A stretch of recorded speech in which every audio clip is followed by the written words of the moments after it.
Well, today's class gets kind of curious. Um, have any of you ever had a major argument with a good friend? Big argument.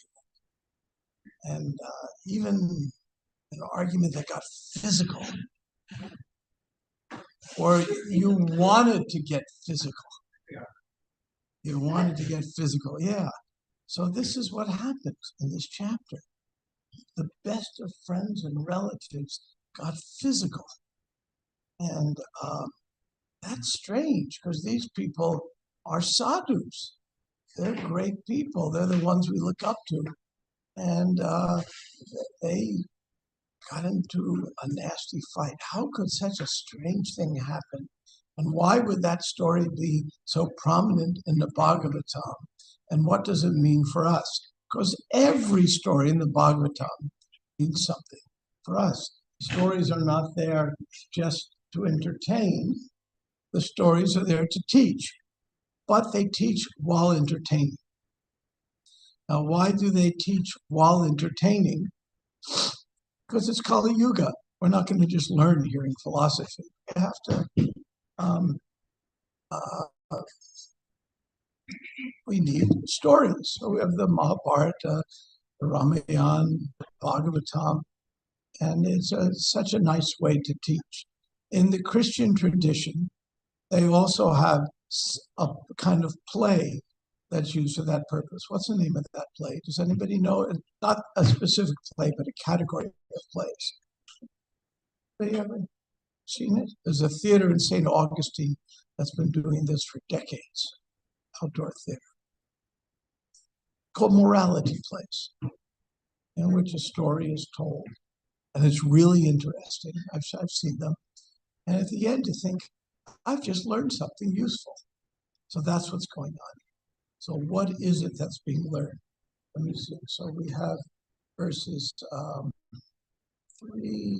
324 is the beginning one. Is that up there? Just now coming. Okay.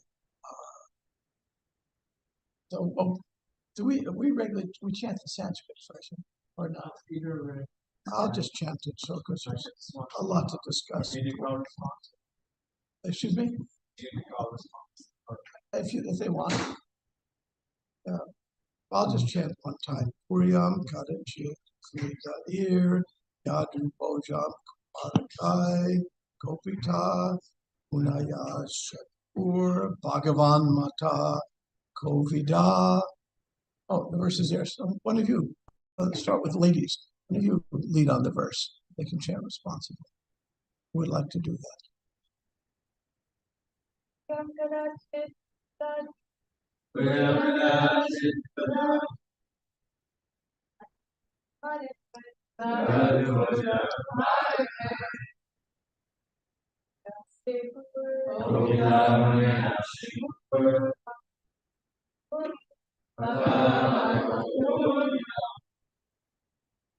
Okay, one of the men.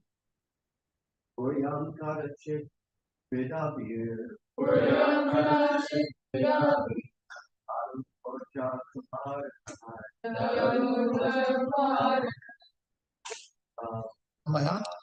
Thank you. It's probably still on.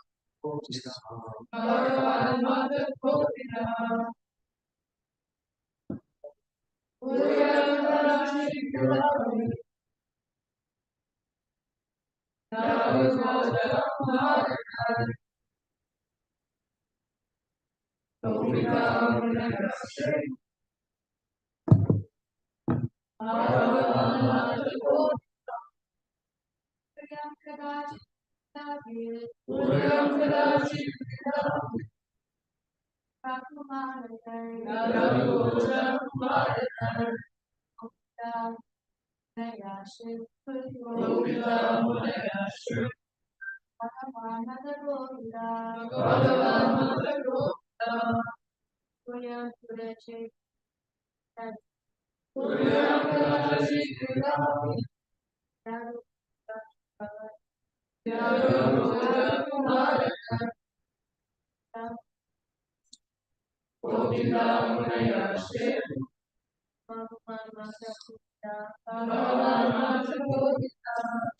thank you very much. We'll continue. So, in the best mood of a fairy tale, we begin. Once upon a time, which is how all good fairy tales must begin. And once upon a time, it's actually a very significant word. The Sanskrit word is kadachit, and Prabhupada translates once upon a time. And that sets the mood that once upon a time means that there's a story about to happen that's important. It's saying, so once upon a time, great sages were made angry by the sporting activities of the princely descendants of the Yadu and Bhoja dynasties. And thus, as desired by the Lord, the sages cursed them. So here, the relatives of Krishna, the descendants of the Yadu and Bhoja dynasties, it's like we live in the University Parks neighborhood. That means there will be times when our dear student neighbors have their wild parties and really disturb us. Have you ever felt like cursing them around midnight when you're trying to go to sleep? I have. And, the fraternities have to do their parties off campus. Why? Because if they do underage drinking on campus, the fraternity gets thrown off. But if they do it off campus, they figure they won't get caught. So sometimes there are wild parties and the police have to come and this and that. Something like that happened here, like our neighborhood. They got very rambunctious and loud. The sages cursed them. Now, you may say, isn't this unusual for great sages to acting like this? Either the sages who were cursed or the sages cursing, but as described in later verses, this was a special plan, a pastime made by Krishna. So the Yadus and the Bhojas and all these great associates of Krishna, it's time for them to go on to another place, in another dimension, another universe, we don't know where, to continue pastimes. It was time to move on. So this is how it was done. Now, I'll read a few more verses. A few months passed, and then bewildered by Krishna, all the descendants of Vrishni, Bhoja, Andhaka, who were incarnations of demigods, went to Prabhasa, while those were eternal associates, the Lord did not leave, but remained in Dwarka. And I'm going to skip ahead a little bit.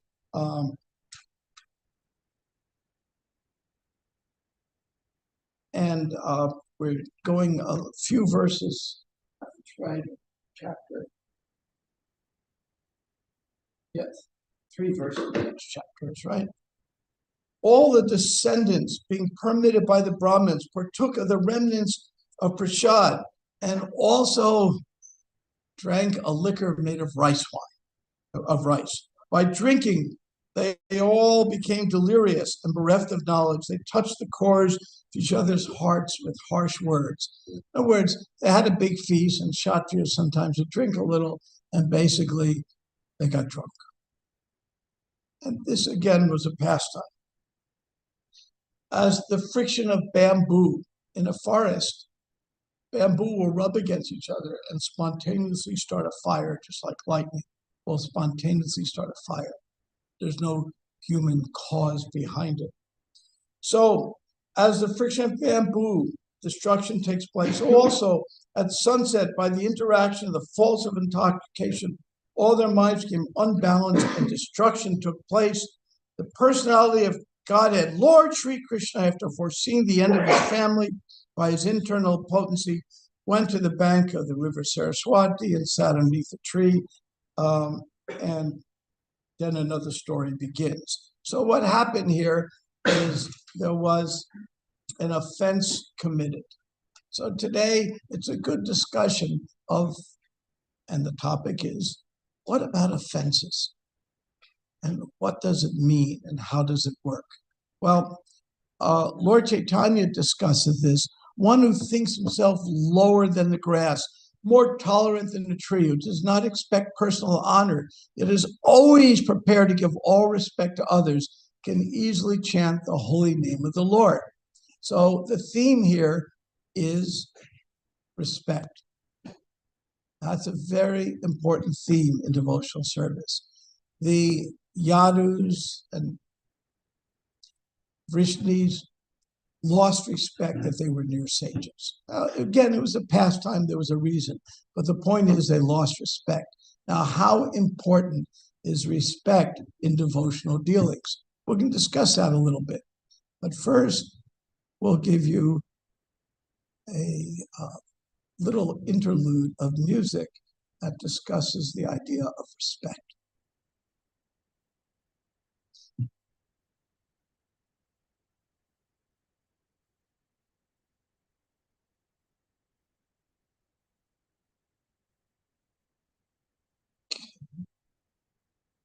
Excuse a little technical difficulty here. Here we are. I see that. Okay. Now, screen sharing, share sound, and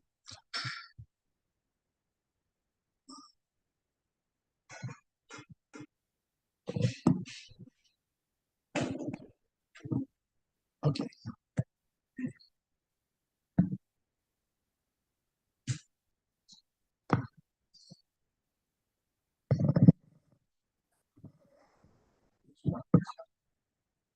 I queued all this up ahead of time to no avail. I got it.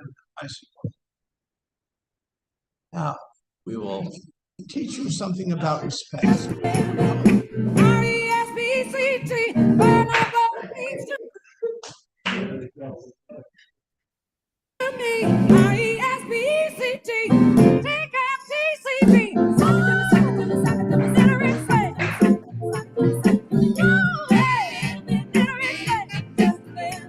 I get tired. Keep on trying, just a little bit. You're running out of food, and I ain't lying. Just a little bit. Please stay when you come home, or you'll start walking. So this is, you know this, probably heard this song. Stop sharing. That's Aretha Franklin's. Yeah. You did. Aretha Franklin's song, R-E-S-P-E-C-T. Who's heard that song before? Respect. Now, I've done many mediations for ISKCON Resolve, hundreds, and sometimes I'm sitting with parties who are like these combatants. So I sit them down and say, I can play a song for you. And I play this song, the whole song, not just a little piece. And all of a sudden, people realize that respect is important. It's very, very important. And it's what makes devotional service work. And I've seen combatants with a little song like that realize they did not want to be the first one to be disrespectful. And all of a sudden, the combat's over and we can become radical personalists and get to know each other. Now, in this regard, there's a lot of discussion. Let's see, let's go to the next screen here. Prabhupada talked about respect a lot. I'm going to read something he said.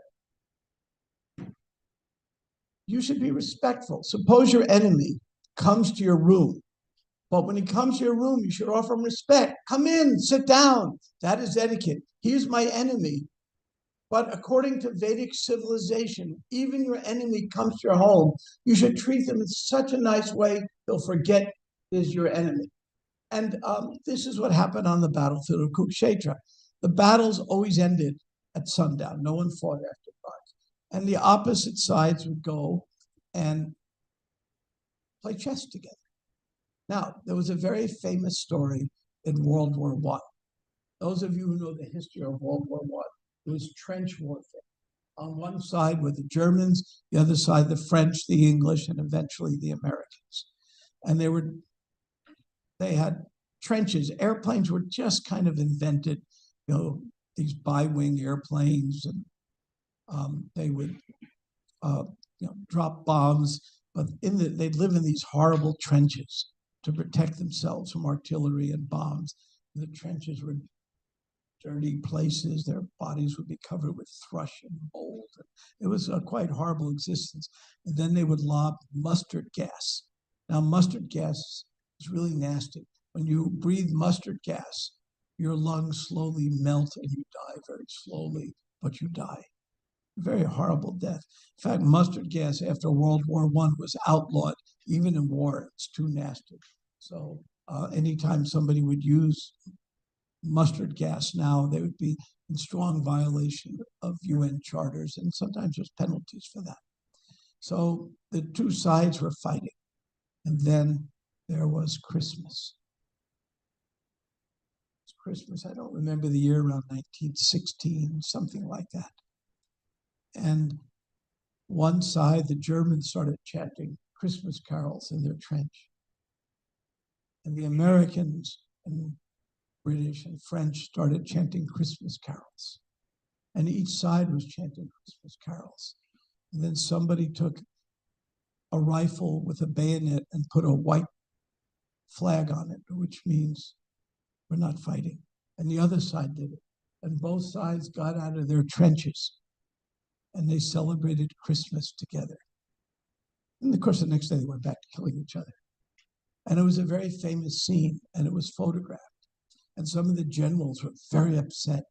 How could you dare celebrate with your enemies? Your enemies are not human, they're your enemies. But the soldiers who did it, it was a wonderful thing. And it really set a mood of humanizing things. One of the most famous incidences from World War I. Who here has heard of that incident? Anybody? Yeah, all right, good. Some people read history. This is good. Did I tell the incident right, Adisham? There's a movie? Oh, I didn't even know about that. There's a movie about that. There you go, watching movies. Okay.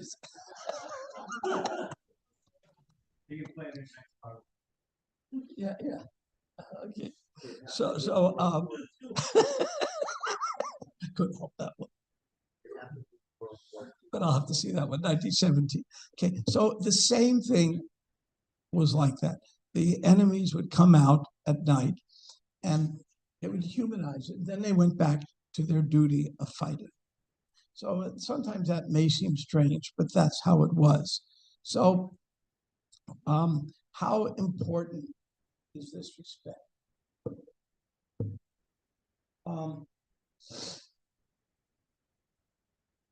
One way of offering respect that's found in the Bhagavatam is when a party would greet the opposite, somebody else, maybe an enemy, maybe a friend. What would they do to show respect?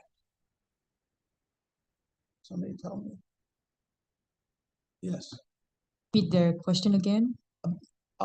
Let's say you're meeting your person you were going to fight with, and you want to show them respect. What would you do? I would just ask them how they're doing, and if I'm That's one like way. if I'm seeing them after a long time, that's what I meant in that context. The Bhagavatam goes one step further. You're right, but one step further. What is that? Yes.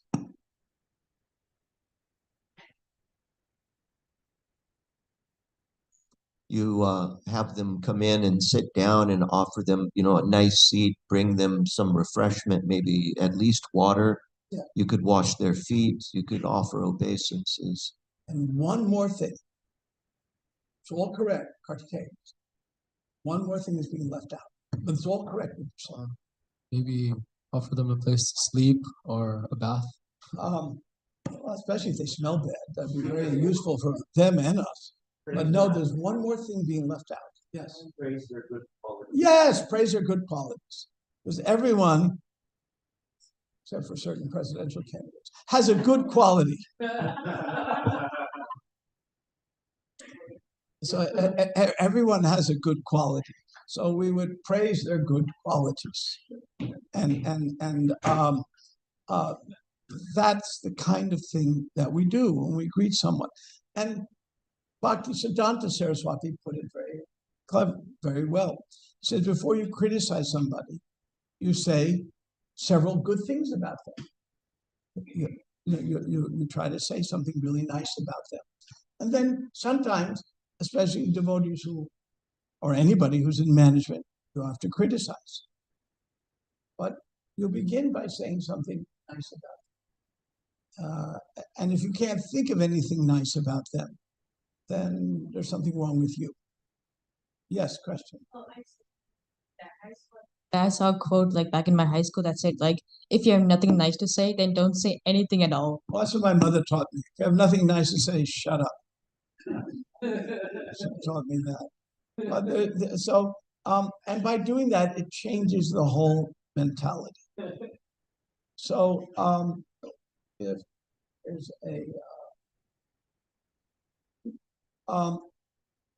and Prabhupada says there are two kinds of respect, special and ordinary.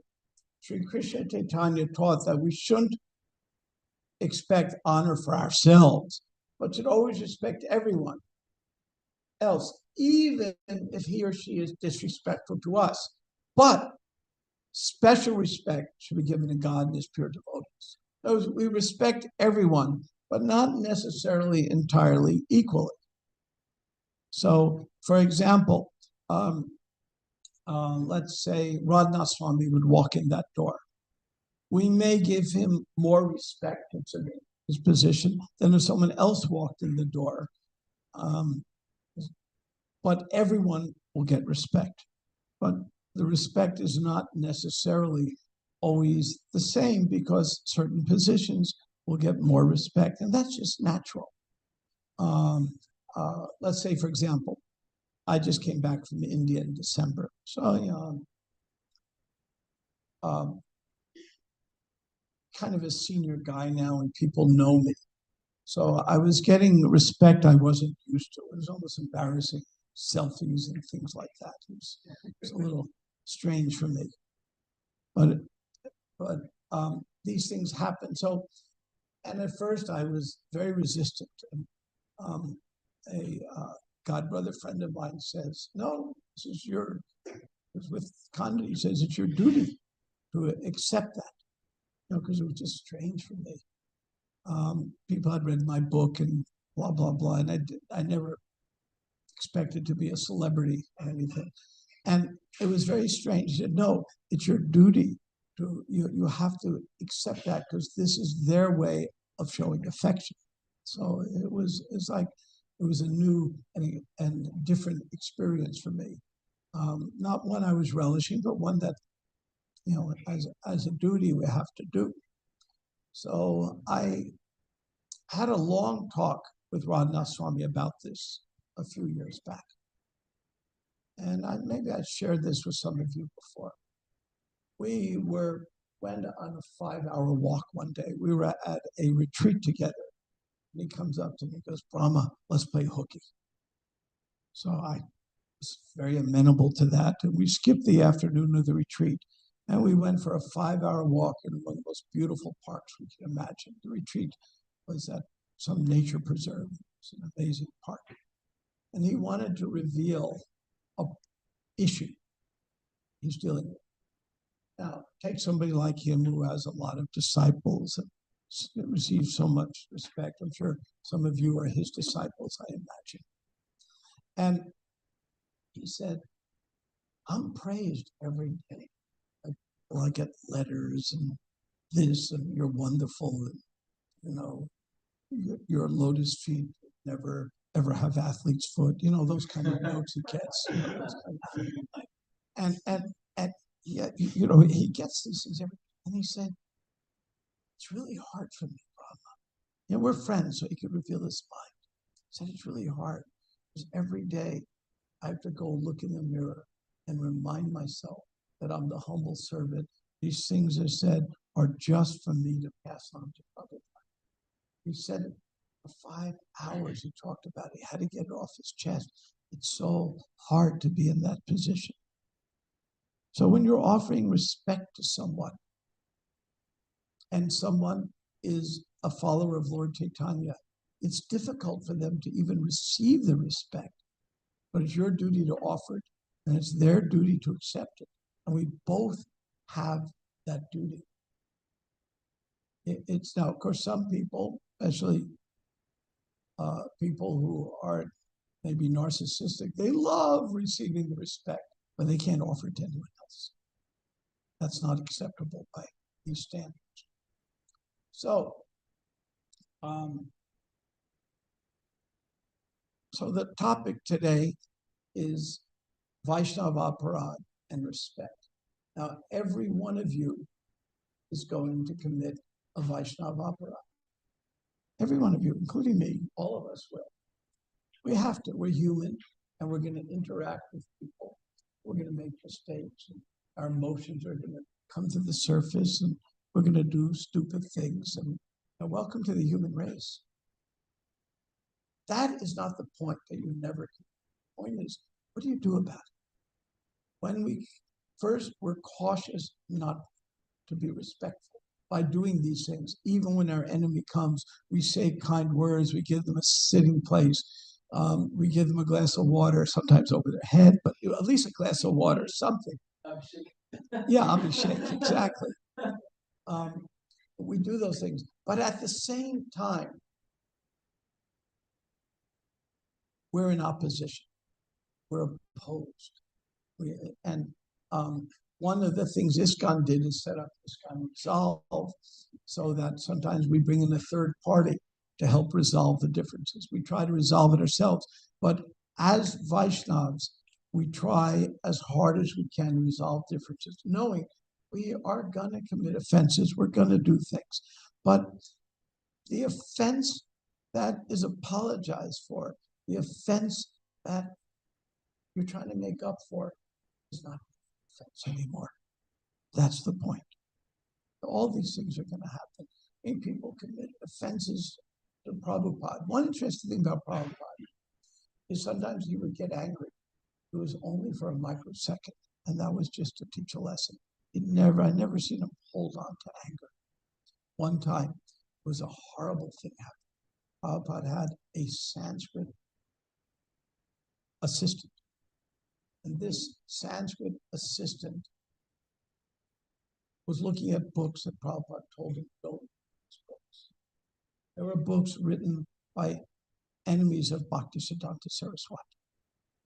And these books claimed that Bhaktisiddhanta was not a bona fide guru, because Gaur Kishore Das Babaji didn't do a certain ritual. And by not doing that ritual, he wasn't properly appreciated. Silliness, absolute silliness. But people were envious, write these things. So Prabhupada said, don't even read this, will contaminate your brain. Just criticizes my guru in silly ways. So this devotee read it. After he read it, as predicted by Prabhupada, became very contaminated. And then he started giving these horrible Mayavadi classes, very offensive, and criticizing Bhaktisiddhanta, and even Prabhupada. And so Prabhupada sent a letter out to all the temples. The only time Prabhupada ever did this, because the movement was very young then. Things were very delicate. Hardly anybody was much older than 25 years old. Who here is younger than 25? Yeah, okay, about the average age. Well, the devotees then. So you got the picture. So Prabhupada sent out this letter. So-and-so has become a black slave. Not listen to him. Well, the only time I remember Prabhupada doing that, one other time he did something else like that, I guess, but 2 times I think, and said black snake. And that story is well known around the movement. What hardly any devotee knows is the rest of the story. Would you like to hear the rest of the story? A month later, Prabhupada sends him a letter. He says, all is forgiven. Come be my Sanskrit secretary. Prabhupada didn't hold a grudge. He only said this to protect his young devotees from somebody who was very respected in the movement because he was Prabhupada's Sanskrit pundit, but become highly contaminated. So that's the nature of it. All aparadhas, some devotees say, oh, I've committed this aparadha. I am now cursed for the rest of my life. That's not how the world works. Commit an aparadha, and you can do the needful to rectify it. This devotee was given every chance. By the way, he did not rectify it, became a college professor and writes irrelevant books. Lives, I know devotees who know him, just a very, very unhappy life. That's a shame if that happened. So this is the nature of aparadhas. Again, what I'm trying to say is aparadhas will happen. So what do you do when it happens? Well, you try to make it up. Now, why is it we commit aparadhas? Why is it we do it? Well, there's one particular motivation behind that's more prominent than others. And now you're going to have to tell me what the motivation is, and I'm going to give you a hint. Krishna says in the Gita, he gives a confidential reason of why he's explaining all these secrets to Arjuna. He says, yes. So, yeah, you're not envious. And if somebody's envious, their spiritual life is very difficult. And envious means, where do we find envy in the Ten Commandments? Judeo-Christian Ten Commandments. Which commandment talks about envy? Yes.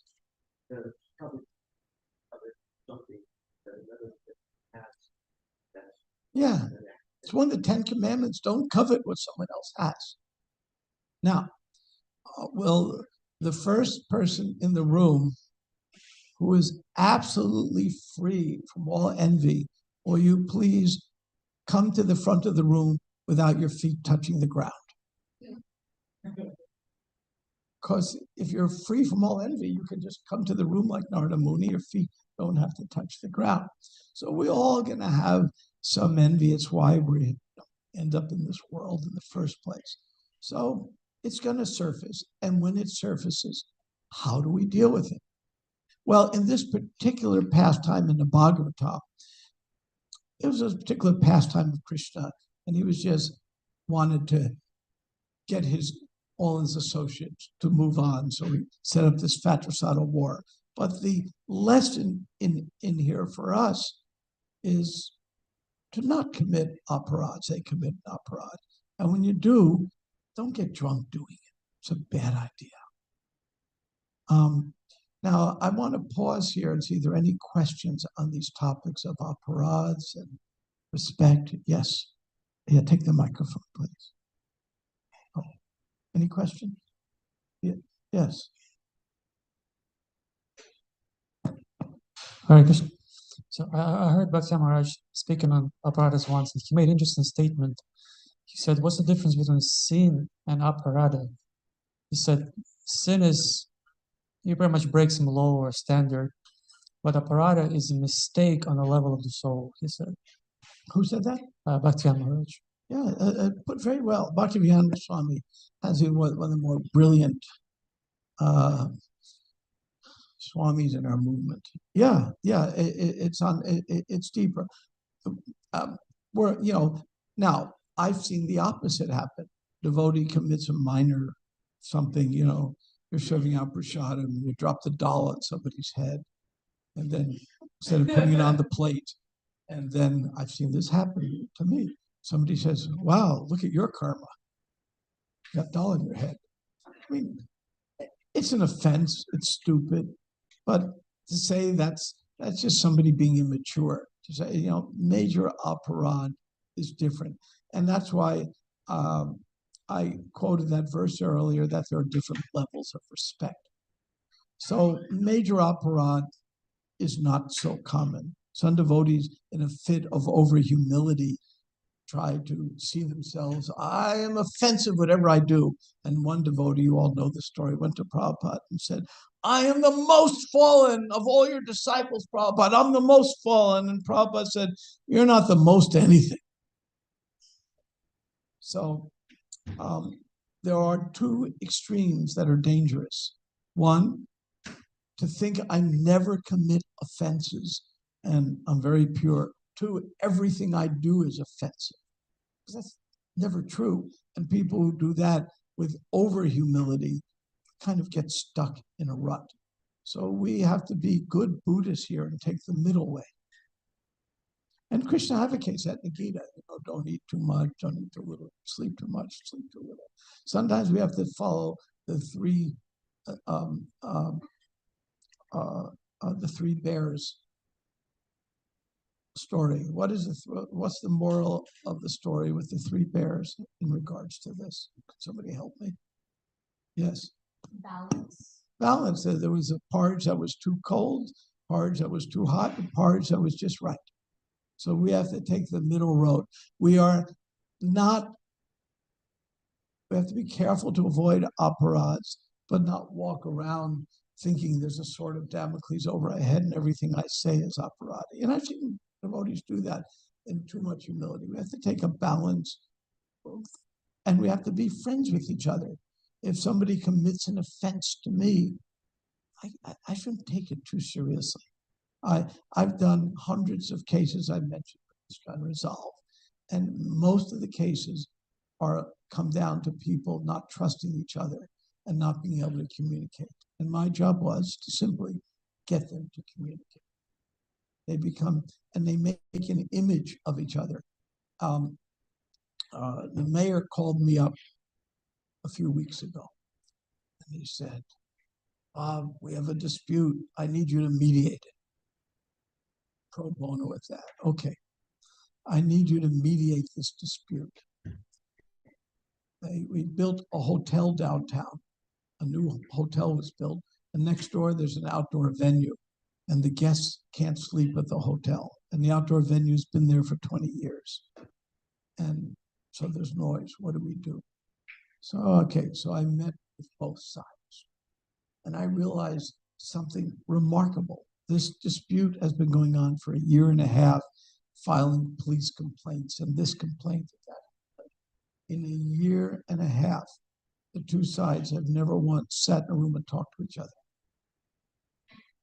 I was amazed at this image, the other side being so unreasonable, so horrible. And they made this image, and both sides are reasonable people, and they just haven't talked to each other. Welcome. What a nice surprise. So we have more questions. Yes, we'll begin with you. Hare Krishna. What about in like situations where entire congregations just split in half? Yes, welcome. Get him a chair. Get him a floor.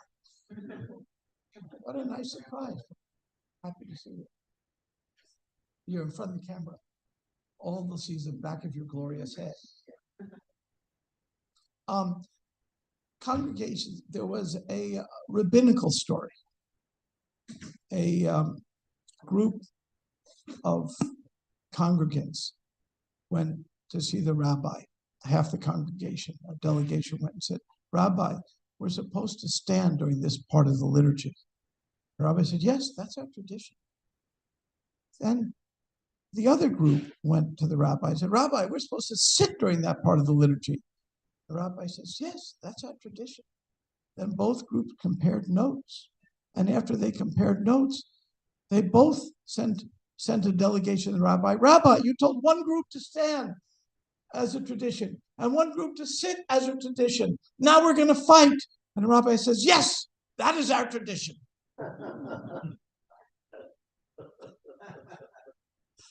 So it's an old rabbinical story. So it's like that. Congregations split because of egos. The city asked me maybe 15 years ago, the police chief came to see me, knowing I'm a mediator, knowing I'm a devotee too, would help. And he said, "We are having 911 calls every Sunday. What do we do about it?" And it's coming from churches in East Gainesville, and they're fighting over such issues as Jesus would never paint the chapel this color. These kind of fights. And we're getting 911 calls. It's taking up a lot of cop time. What do we do about it? So we came up with a plan of getting people to talk to each other, understand each other, because they weren't talking to each other. So this history of fighting happens. Now, in political or religious movements, it gets worse. And it gets worse because of one factor. What is the factor that makes it worse in both politics and religion? Somebody tell me. Something happens to people that makes it worse. It's a hyphenated word, beginning with an S. Something happens. Think about it. Okay, let's get the cerebral cortex full of blood here. Get that thinking. What happens to people? What do they become? They become something. Self-righteous. Give that man a pakora. They become self-righteous. That I know better than everybody else, and they lose their humanity. So congregations that do not cultivate real humility and real spiritual depth, they become self-righteous. And again, going back to my ISKCON mediation days, there's been many times at GBC has said, okay, we have this split. Please see what can be resolved. Myself and Bracha Bihari done this for 20 years. And it's almost always one side becomes self-righteous or both. So how do we avoid self-righteousness? That's why you get up in the morning, take your shower, you chant japa, you do those things to improve your personal spiritual life. If you don't do it, you will become self-righteous, because that's the call of our false ego. So why do they split? Because mostly, in my observation, people become self-righteous. What we're splitting over is usually not worth fighting over. You know, there are doctrinal issues that come up. For example, I'll leave out ISKCON doctrinal issues, but it's Christian issues. We have the big split between the Protestants and the Catholics was over the Pope. What was the status of the Pope? You know, so they fight over an issue. But when we get down to it, why did this really split occur? It occurred because of bad human relations. Martin Luther was a priest and tried to say that there was some corruption and was put down for that. Bad relations worked out. When we work very hard on good relations, splits are less likely. Does that answer your question? But it's that self-righteousness that drives it. The one advantage we have in ISKCON, maybe over not all others have this advantage too. It's not unique to us. But Prabhupada gave us a system where we work on elevating our own consciousness to the mode of goodness. There's a lot of things we do. We attempt to get to the mode of goodness by how we eat, by how we talk to each other, by how we bathe, all these things. And the more we get in the mode of goodness, the less our false ego is going to grab us. So that's why sadhana, practice, we do is so important to prevent these things. But it's going to happen, just like in this story. It's human nature, and people get self-righteous. I'll give an example. I suspect every one of you has showered today, or will be showering shortly, because that's what we do as devotees. In my younger days, when the hippie movement was there, I failed as a hippie. I had aspirations to be a hippie, but I showered every day, and that kind of excluded me from the club. I'm not exaggerating that one either. When we take these long flights to India, we've been traveling 40 hours, haven't showered. Do you notice that people don't smell very nice? And, you know, usually we don't notice our own bad smell, but we notice everyone else's. It can be pretty vile. I mean, we all have that experience. That is the analogy. If we don't every day shower our spiritual life by prayer and cultivation of our sadhana, raising our consciousness, our mental state can start to smell. That's why Krishna House, we have a sadhana. That's what we're doing. We're taking a spiritual bath every day, and it's nice, and you feel so good after a shower. I mean, how good you feel when you're chanting and you actually were focused. You know, that may not be your everyday experience, but when it happens, you know it's good. Yes. No, go on. Go on. Okay. Go on. Go on. I'm just babbling. Go on. So is it okay if I ask a question about respect? Yeah. Okay. So what's the best way, or like what are like the key takeaways from the respect? Like, is it good to like if you enter a room and then they're busy doing something, and I mean someone's doing something, and then would it be good to like acknowledge their presence just like by greeting them or something? You mean somebody who's your enemy, you're saying? Or who? Or just in general. generally, we're personalists. We want to greet people, say hello to people, you know, respect them, appreciate. Appreciation goes a long, long way. And when you're appreciating someone, your envy just dissipates, just goes away. That's what happens. I think we have one more question over here. Yes. For the class, I just wanted to mention, people often say that in a relationship or in a marriage, the most important thing is communication, but I actually disagree. And in my experience, communication is important, but respect is far more important. In relationships, I think sometimes we really need to express all kinds of things because that's the person that really carries us a lot in life. Sometimes we can express those things and it can get very emotional and there can be negative emotions coming out. But if you always just try and respect the person, there's a lot of sanctity that's kept in the relationship. What you're saying is, some people say in a relationship, the most important thing is communication, and you're saying it's respect. And you know, that clearly has to be true, because communication be like this. You know, I want to reveal my mind in confidence. You're a jerk. You're an absolute bore. And you're horrible to be with. That's communication, but not respect. Yeah, and that happens. I mean, my wife's marriage and family therapy, and can't count how many times she's faced that. I'm a good communicator. I tell him what's wrong with him. One common phenomena we have is, and I sometimes team up with her, especially when the guy is some kind of macho guy. Everything's wrong with my wife. There's nothing wrong with me. Nothing at all. And I don't need to go to a marriage and family therapist because there's nothing wrong. She got all the problems. So then we give the wife this little trick, and it always works. Because if any of you have marriage difficulty, now you'll know the trick. But here's what it is. The wife says to the husband, give her the script.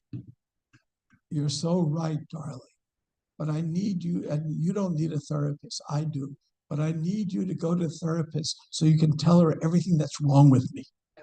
Then we get into the therapist, and then the therapist does the magic, and we realize that he's the jerk and things get fixed.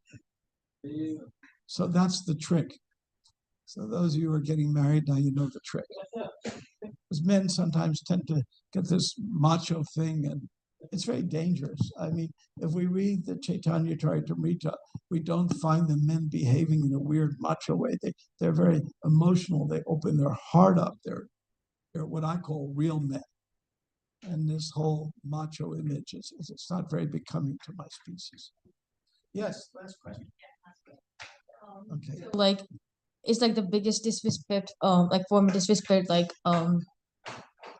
is disregarding someone, like one form of like the biggest form of disrespect. I'll say that again. Oh, I was saying, is disregarding someone like a big form of disrespect, or like I'm just trying to figure out. Well, so, you know, sometimes somebody is being a real jerk and I just ignore them. Sometimes you have to do that. We have to just act intelligently under every circumstance. If somebody's being a real jerk I just might not walk up to him and say, you know, you're so wonderful. I'd probably ignore them, and that, you know, it's just, yeah, each time, place, and circumstance are the criteria of Prabhupada gave. So it's not a universal rule. When Prabhupada was asked these kind of questions, it's a nice question to ask. This is how he would respond. Use your intelligence. You know, so we have to do that. With that, we'll stop here. Thank you very much. And my respects to all of you. Hare Krishna.